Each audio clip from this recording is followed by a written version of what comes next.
Hi, this week's word of the week is dīdiào, which means low key, and it is pronounced 低调， dīdiào, 低调， dīdiào, and it means low key or low profile as opposed to flamboyant or high profile.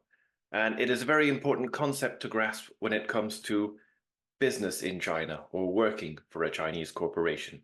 So, a bit of background.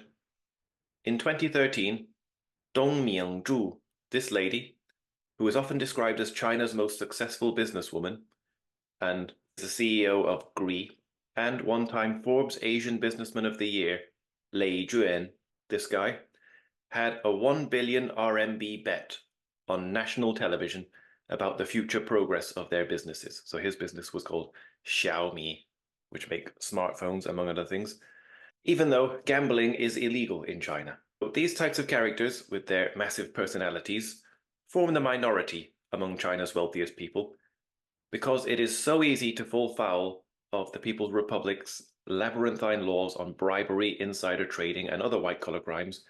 Going from the Forbes rich list to jail is practically a rite of passage. For that reason, most of China's billionaires recognize the value of being dīdiào, low-key.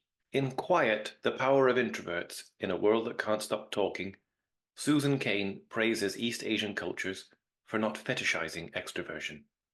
She states that in the West we claim to encourage individuality, but really that is only one type of individual, the one who is alpha, gregarious, and comfortable in the spotlight. The reasons for this go back thousands of years. In ancient China, fertile plains and rivers lent themselves to rice farming and compelled people to cultivate the land in concert with one another. By contrast, the ancient Greeks, who lived amid mountains and coastlines, relied on herding, trading, and fishing, and they were able to be more independent and individualistic.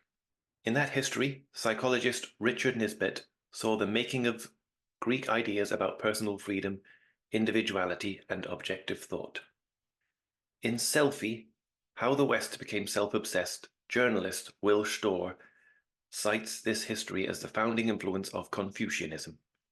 The ancient sage Confucius created an ideology that emphasized harmony, collectivism, and filial piety.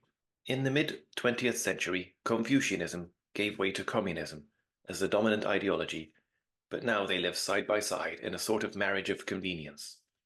One thing that the two belief systems have in common is a strong belief in the expression, nobody likes a show-off.